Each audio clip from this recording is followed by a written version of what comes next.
Apakah itu dyspnea? Dyspnea atau lebih dikenali sebagai gejala sesak nafas adalah rasa kesedaran pada pernafasan yang kurang selesa. Ianya adalah simptom yang kerap dialami oleh kira-kira 50 hingga 70% pesakit di penghujung hayat mereka. Apakah yang menyebabkan gejala sesak nafas? Gejala sesak nafas boleh disebabkan oleh penyakit-penyakit fizikal seperti radang paru-paru, penyakit paru-paru obstruktif yang kronik ataupun kegagalan fungsi organ.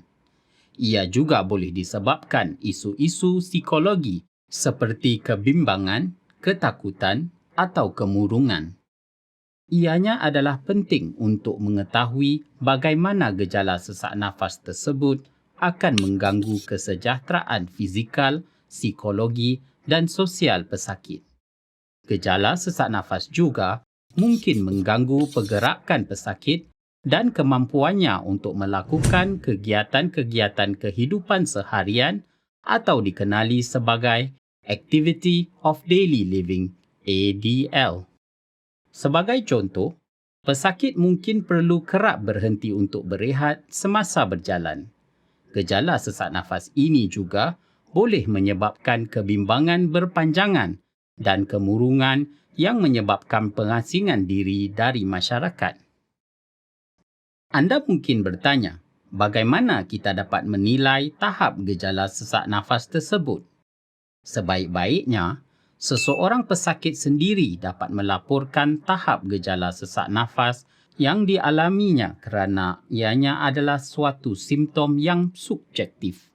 Terdapat juga beberapa ukur tara yang mampu menilai tahap gejala sesak nafas tersebut.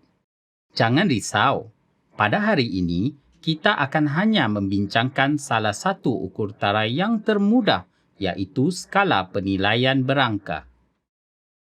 Adakah anda ingat, tidak beberapa lama sebelum ini, ada dibincangkan mengenai alat penilaian simptom dan masalah?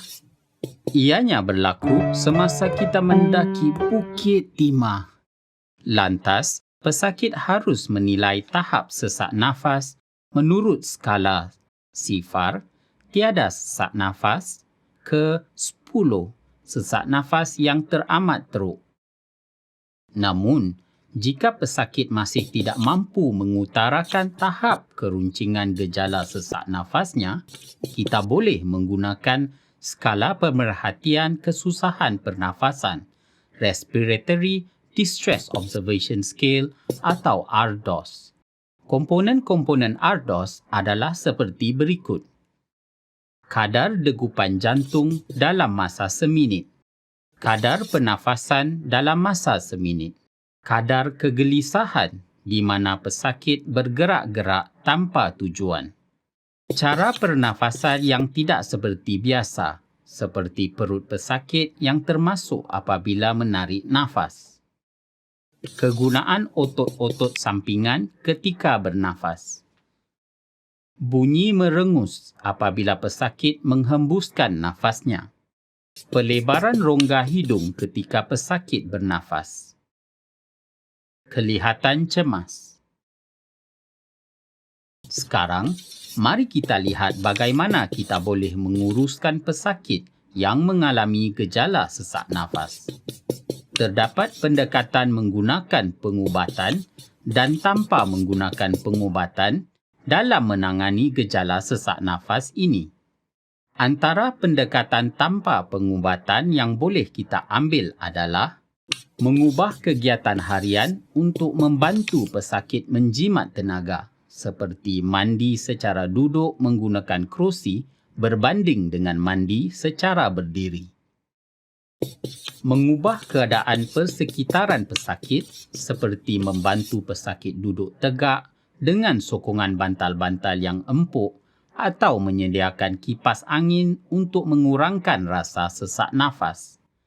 Letakkan barang-barang keperluan pesakit berdekatan dengan mereka agar mudah dicapai, seperti mana anda mahukan alat pengawal jarak jauh TV anda bersebelahan anda ketika anda ingin menukar saluran TV. Menyediakan oksigen tambahan bila perlu juga boleh diaturkan. Memberikan sentuhan serta keselesaan kepada mereka.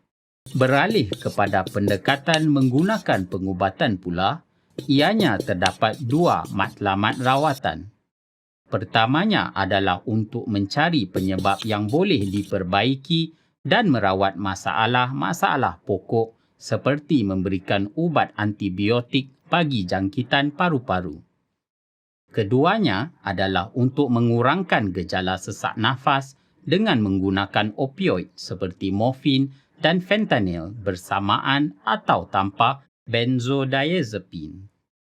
Kesimpulannya, gejala sesak nafas adalah simptom yang biasa dialami pesakit dalam penjagaan paliatif. Penilaian yang tepat waktunya berserta pengurusan gejala sesak nafas itu dapat membantu para pesakit mencapai mutu kehidupan yang terbaik.